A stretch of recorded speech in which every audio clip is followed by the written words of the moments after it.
Hello guys, जय माता दी। कैसे हैं आप सब? होप आप सब बहुत अच्छे होंगे और अपनी लाइफ में बहुत सारी पॉजिटिविटी अट्रैक्ट कर रहे होंगे। तो गाइस, आज हम बात करने वाले हैं नंबर 6 की। नंबर 6 यानी कि न्यूमरोलॉजी के अकॉर्डिंगली जो भी लोग नंबर 6 से रूल होते हैं, लाइक जिन भी लोगों का जन्म किसी भी महीने की 6 तारीख को, 15 तारीख को या 24 तारीख को हुआ है, तो वो सभी लोग नंबर 6 से रूल होते हैं। तो चलिए देख लेते हैं जो ये सितंबर का मंथ है वो नंबर 6 वालों के लिए कैसा रहने वाला है। Ace of cups, beautiful card, judgement, 10 of wands, 8 of cups. Okay, तो देखो, एस ऑफ कप्स जो है वो आपके हर्ट को, आपकी इमोशंस को, आपकी स्पिरिचुअलिटी को दिखाता है। तो कहीं ना कहीं कुछ आपकी लाइफ में बिगनिंग हो रही है, कुछ ना कुछ इन टर्म्स ऑफ आपका जो दिल है। आपका हो सकता है कि आपके लव रिलेशनशिप में कुछ कोई आपकी ज़िंदगी में आए, या फिर आप स्पिरिचुअली जो है वो ग्रो करो।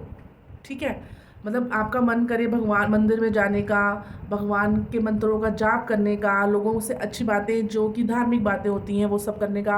हो सकता है आपका इंटरेस्ट आए कि क्यों ना स्पिरिचुअल जो बुक्स हैं वो पढ़ी जाए, धार्मिक किताबों को पढ़ा जाए। जजमेंट, जजमेंट का कार्ड आपको ये बोलता है लेटिंग गो।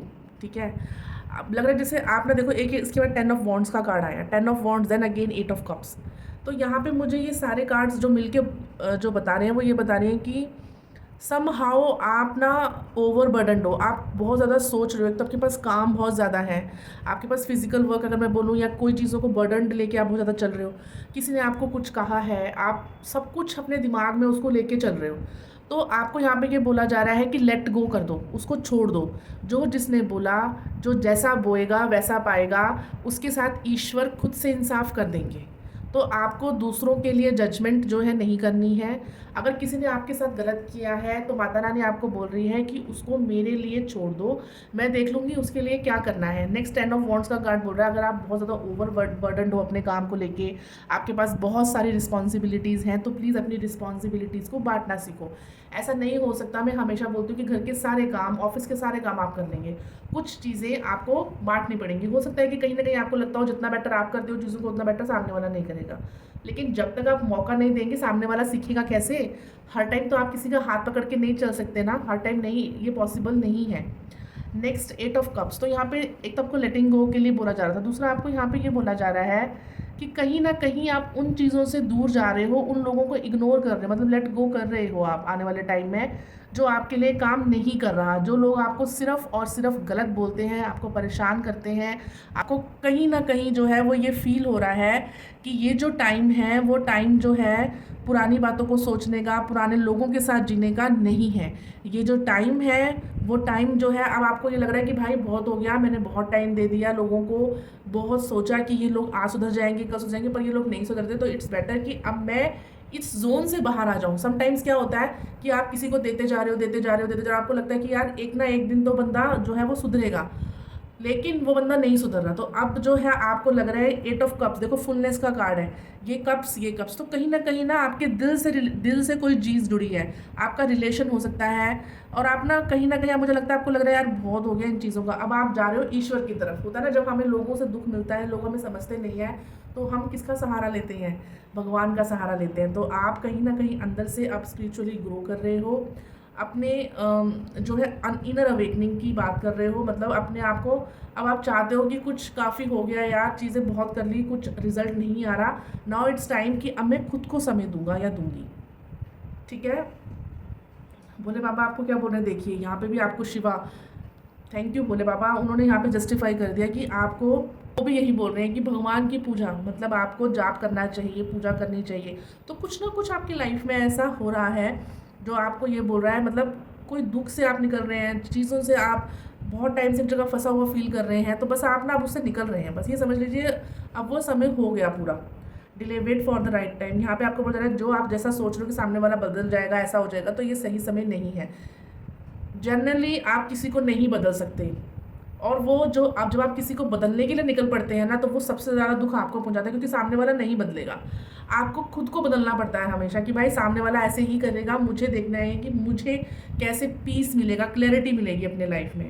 अडेप्टेबिलिटी देखिए, थैंक यू हनुमान दादा। देखिए यहाँ पे वो क्या बोल रहे हैं कि जो चीज़ें जैसे आ रही हैं आपको वैसे लेनी पड़ेंगी। एक और कार्ड आया था, कार्ड करते वक्त मैं वैसे सबके लिए 4 कार्ड्स निकाले, लेकिन यहाँ 5 कार्ड्स निकले थे, तो यहाँ 5 ऑफ पेंटिकल्स का कार्ड आया था। फाइव ऑफ पेंटिकल्स का कार्ड आपको कहीं ना कहीं ये बोलता है कि देखो आपका हेल्थ, रिलेशनशिप और मनी, तीनों के तीनों को आपको ध्यान से रखने की ज़रूरत है। हाँ, लोग आपकी मदद करेंगे जब आप उनसे मदद मांगोगे। इन दोनों लोगों को देखिए, इनके पीछे पेंटिकल्स है, यानी कि यहाँ पे इनके पास आप देख रहे हो उनकी हालत कितनी ख़राब है। देख रहे हैं, फटे कपड़े हैं, एक दूसरे को देख भी नहीं रहे हैं क्योंकि दोनों इतने परेशान हैं। पर इनको ये नहीं पता पीछे चर्च है। अगर आप किसी चर्च में जाओगे तो आपको वहाँ पे शेल्टर मिलेगा, फूड मिलेगा, सब कुछ मिलेगा, बट वो इतने परेशान है कि वो देख ही नहीं रहे। तो भगवान आपको बोल रहे हैं, जैसे आप यहाँ पे लेट गो कर रहे हो चीज़ों को, फिर वहाँ से निकल रहे हो, तो भगवान आपको बोल रहे हैं अगर आप लोगों से हेल्प मांगोगे, उनको थोड़ा बहुत बोलोगे बदलने के लिए, तो माइट भी वो आपकी हेल्प कर दे। हाँ भाई, थोड़ा मैं खुद को बदलता हूँ, सामने से आपको ये रिप्लाई आ जाए और थोड़ा आप खुद को बदल लीजिए।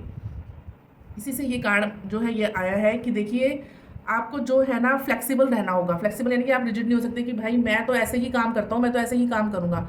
जैसे भगवान रखते हैं, अगर कम में रख रहे हैं तो कम में हमें रहना सीखना होगा, अगर ज़्यादा दे रहे हैं तो ज़्यादा में रहना सीखना होगा। नेक्स्ट आता है आपको clarity communication with universe, clearly communication with universe, यानी कि आपको यूनिवर्स के साथ जो है क्लियर कम्युनिकेशन रखना है। जब आप उससे कुछ मांगते हो ऊपर वाले से, तो ये नहीं बोलना आज आप बोल रहे हो 10,000 चाहिए, कल आप बोल रहे हो 20,000 चाहिए, परसों आप कह रहे हो 10,000 ही ठीक थे। तो आपको एक फाइनल एक चीज़ जो भी आप मांग रहे हो उस पर खड़े रहिए कि हाँ भाई मुझे ये चाहिए, ठीक है। सो आपको थोड़ी सी क्लैरिटी की ज़रूरत है लाइफ में। नेक्स्ट देख लेते हैं इंडिविजुअलिटी। देखिए यहाँ पे आपको ये बोला जा रहा है कि आपके पार्टनर हो सकते हैं आपको लेके बहुत ज़्यादा पॉजिटिव है, तो आपको थोड़ा ध्यान रखना है भाई इन चीज़ों का कि इससे जो है रिलेशन ख़राब होता है कहीं ना कहीं।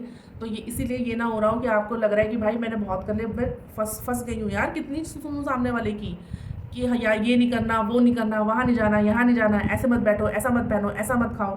तो कहीं ना कहीं जो है आपको यहाँ पे ध्यान रखना है कि सामने वाला अगर ज़्यादा पॉजिटिव है तो एक टाइम के बाद वो रिश्ता आपको जेल लगने लग जाएगा।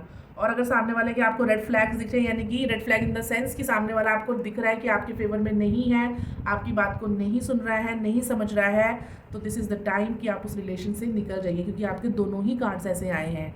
अगर आप उस रिश्ते में खुश नहीं हैं तो बेटर कि आप उसको छोड़ दीजिए। तो ये तो जो रीडिंग है ये थी नंबर 6 वालों के लिए। होप आपसे रेजोनेट करी होगी। बाकी आप मुझे सितंबर के मंथ में लास्ट में आके बता सकते हैं। ओके गाइज, जय माता दी।